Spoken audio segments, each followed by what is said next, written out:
38 ponts et passerelles de Paris.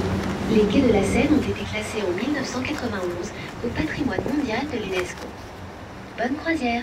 Ladies and gentlemen, welcome aboard. We're happy to have you on our cruise today, and we thank you for choosing Les Vedettes de Paris.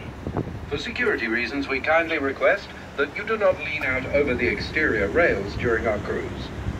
Our company, Les Vedettes de Paris, is particularly concerned with protecting our environment, so please do not dispose of anything in the river. Use the trash containers located around the ship. A bar and toilets are at your service during the entire cruise. We will be cruising on the Seine for about 1 hour, over a distance of about 12 kilometers. During the voyage, you will discover 22 of Paris's 38 bridges and overpasses. In 1991, the quays of the Seine were inscribed on the list of UNESCO's World Heritage Sites. Enjoy the cruise. Señoras y señores, bienvenidos a bordo. Es un placer acogerles. Les agradecemos que hayan elegido las Les rogamos que no se asomen hacia afuera del barco durante la travesía. Փարիզի բոլոր գեղատեսիլ վայրերը կարելի ասել համտեսել ենք։ Les agradece de antemano que no arrojen nada por la borda y que utilicen las papeleras previstas a tal efecto en el barco. Durante toda la navegación, un bar y aseos se encuentran a su disposición. Vamos a navegar durante aproximadamente 1 hora para recorrer unos 12 kilómetros. En esta travesía descubrirán 22 de los 38 puentes y pasarelas de París. Los muelles del Sena fueron catalogados en 1991 en el Patrimonio Mundial de la UNESCO. Les deseamos un agradable crucero.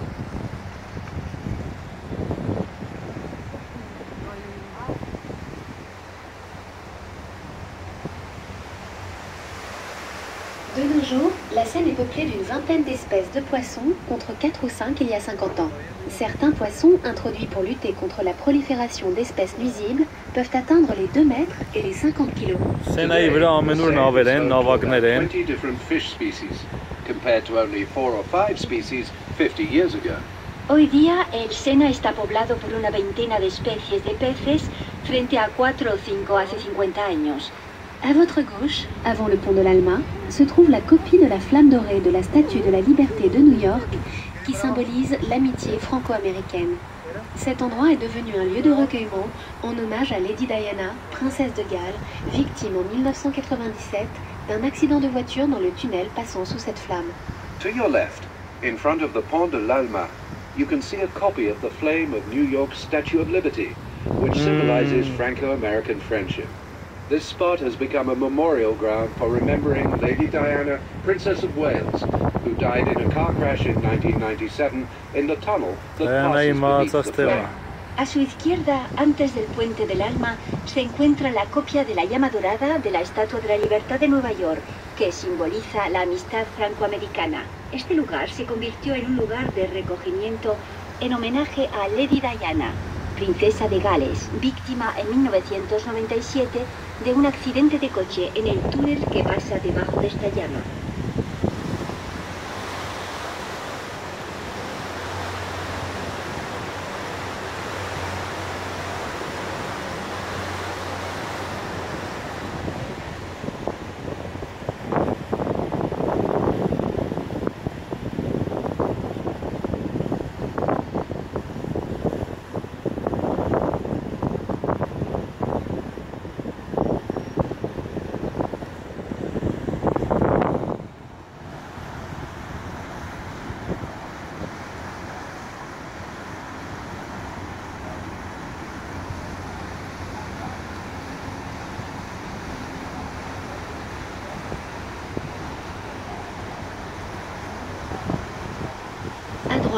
Avec son clocher vert, l'American Church in Paris, où vous pouvez suivre la messe en anglais.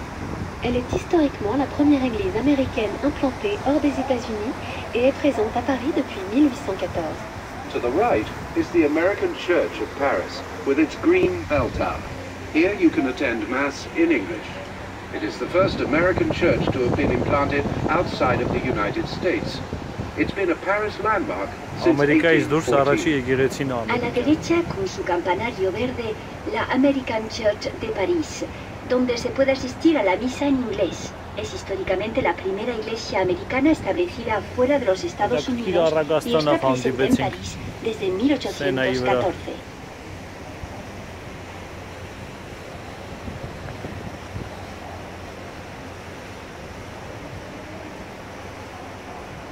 Գիշերային Փարիզը հրաշք է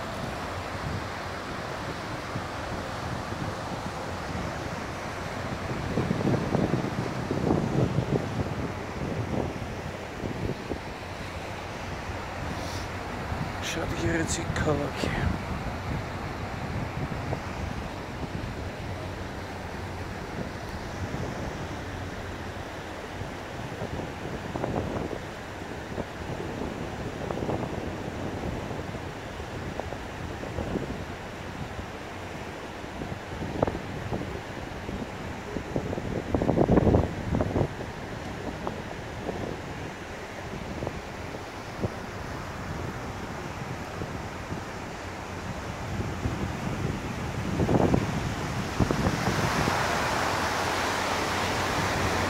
Face à vous, le pont Alexandre III a été construit pour symboliser l'amitié franco-russe. Sa première pierre a été posée par le tsar Nicolas II en 1896. La particularité de ce pont métallique est qu'il est il s'agit d'un des plus beaux ponts de Paris. Pont Alexandre III is in front of you. It was built to symbolize Franco-Russian friendship. Tsar Nicholas II placed the first stone in 1886. The metallic bridge's notable feature is that it has only a single arch. It is one of Paris's most beautiful bridges. Ante ustedes el puente Alejandro III, que se construyó para simbolizar la amistad franco-rusa. El zar Nicolás II colocó la primera piedra en 1896. La particularidad de este puente metálico es no poseer más que un único arco. Se trata de uno de los más bellos puentes de París.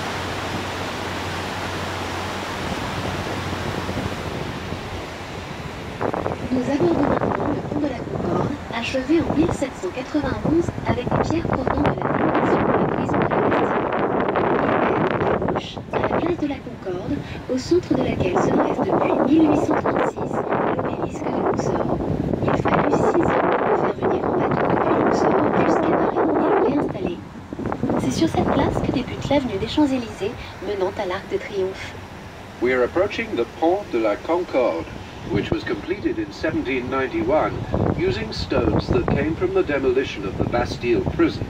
To your left, it leads to Place de la Concorde, where the obelisk of Luxor has been standing since 1836. It took 6 years to transport it by boat from Luxor to Paris and reinstall it here. That is also the location where Avenue des Champs-Élysées begins, leading to the Arc de Triomphe.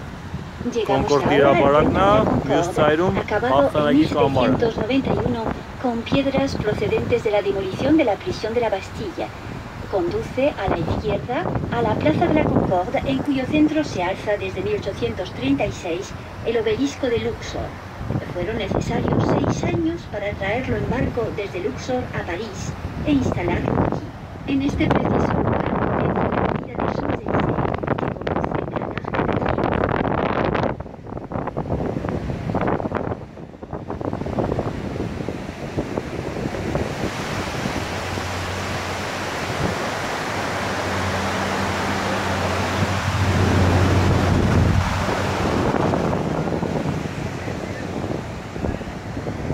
À votre gauche, le musée de l'Orangerie abrite les nymphéas de Claude Monet. Ce musée se situe dans le jardin des Tuileries, créé par André Lenoir, l'inventeur des jardins à la française et paysagiste du parc de Versailles. To your left, you can see the Orangerie Museum, home to 8 of Claude Monet's waterlily paintings. The Orangerie is in the Tuileries garden, created by André Lenoir, inventor of the now famous French garden style, and creator of the Château of Versailles gardens and parks.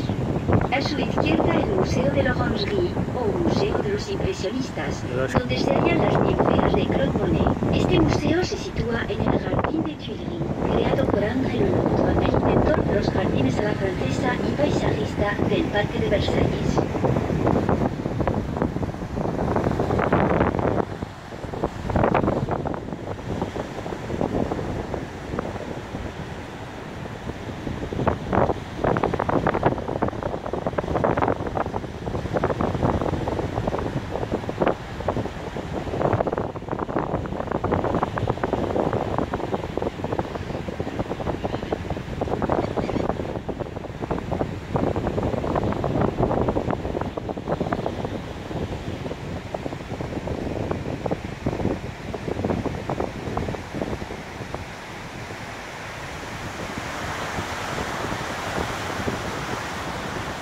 À votre droite, la gare d'Orsay fut construite en 1900 pour conduire au centre de Paris les visiteurs de l'exposition universelle. Elle resta en fonction pendant 39 ans et échappa de peu à la démolition. C'est maintenant le musée d'Orsay, consacré principalement à la peinture impressionniste. On your right is the Gare d'Orsay, built in 1900 to transport visitors to the 1900 World's Fair directly to Paris's center. It was a train station for 39 years and finally escaped demolition. Now it's the Orsay Museum, dedicated mainly to impressionist painting. La estación d'Orsay a su derecha se construyó en 1900 para conducir al centro de París a los visitantes de la exposición universal. Permaneció en activo durante 39 años y escapó de poco a la demolición. Es ahora el Museo d'Orsay, consagrado principalmente a la pintura impresionista.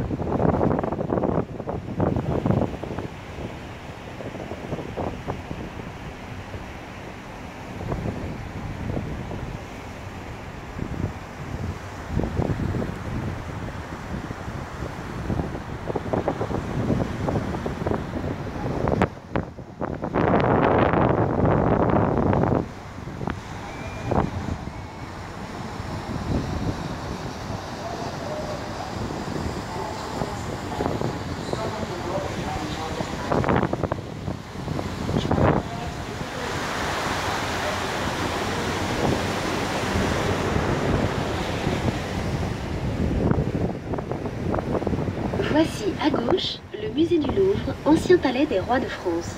Louis XIV, s'y trouvant à l'étroit, fit construire le palais de Versailles qu'il voulut resplendissant à l'image de son créateur, le roi Soleil. To your left, the Louvre Museum, former palace of the French kings. Louis XIV considered it to be too cramped, so he built the Château of Versailles, demanding that it be radiant in the image of its creator, the Sun King.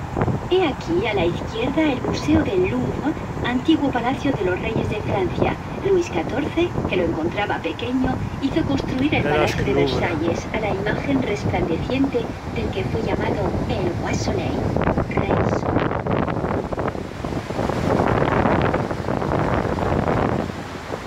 Le musée du Louvre, à gauche, avec 14,5 km de galeries, est le plus vaste de l'Europe.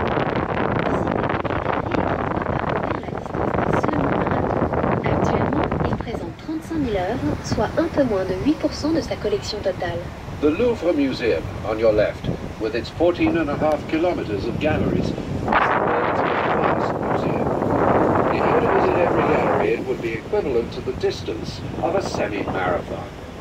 Today it displays about 35,000 works, which in fact equals less than 8% of its total collection. El Museo del Louvre, a la izquierda, con 14,5 kilómetros de galerías, es el museo más grande del mundo. Visitar todas las galerías equivale a recorrer la distancia de la mitad de un maratón. Actualmente presenta 35.000 obras, lo que supone algo menos del 8% de su colección total.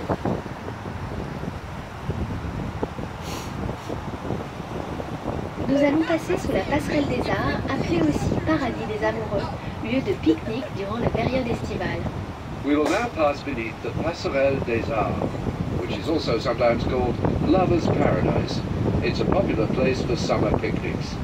Vamos a pasar bajo la pasarela des Arts, llamada también Paraíso de los Enamorados, lugar de picnic durante el periodo estival. Devant nous, le pont Neuf. Contrairement à son nom, il est le plus vieux pont de Paris.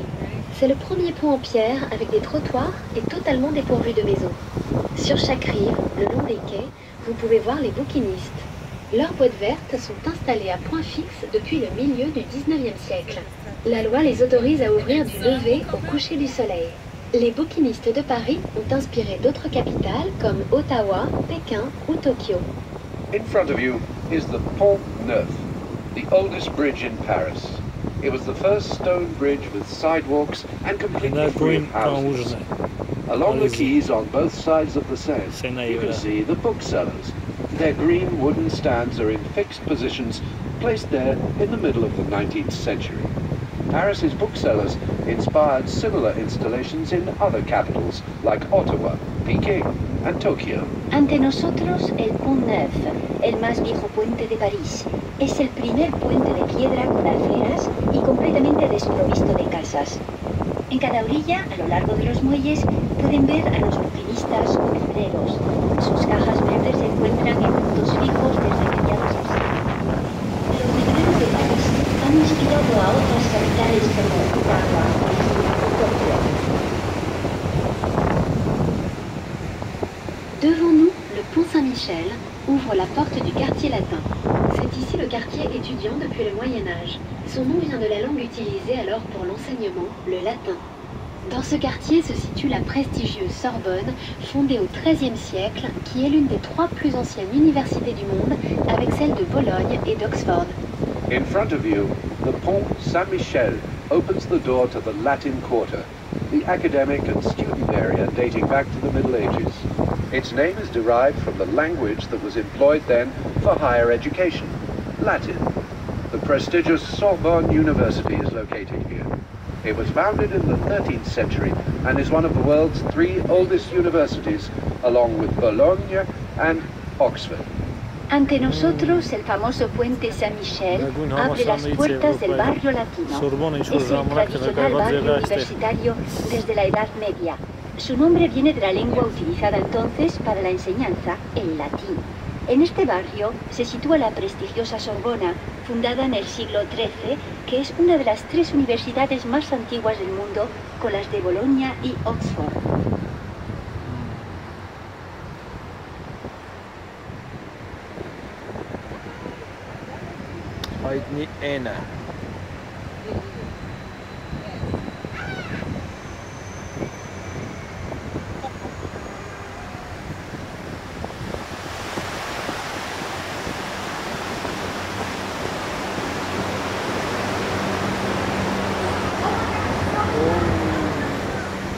À votre gauche, l'île de la Cité est le lieu de naissance de Paris.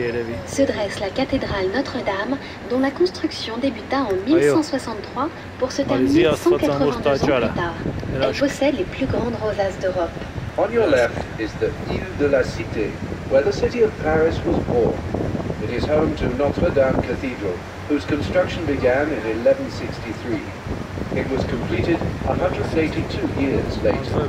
It has Europe's largest stained glass rose windows. A su izquierda, la isla de la Cité es el lugar de nacimiento del viejo París, con la catedral Notre-Dame, cuya construcción comenzó en 1163 y se finalizó 182 años más tarde. Posee los más grandes rosetones de Europa. Devant Notre-Dame se trouve le point zéro des routes de France. C'est à partir de ce point que sont calculées les distances kilométriques dans notre pays. In front of Notre-Dame is Point Zero for France's roads. It is from this point that all kilometer distances are calculated. Frente a Notre-Dame se encuentra el punto cero de la red de carreteras de Francia. A partir de este punto se calculan las distancias kilométricas de nuestro país.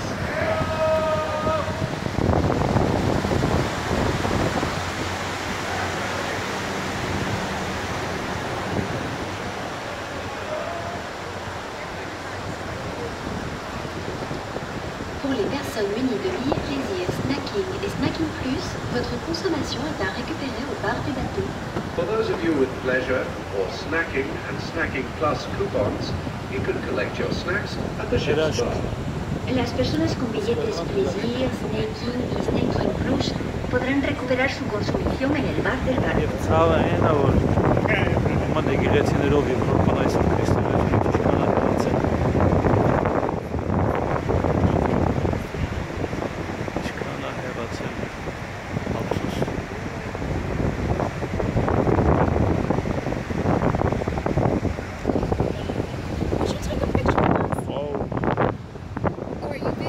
No problem.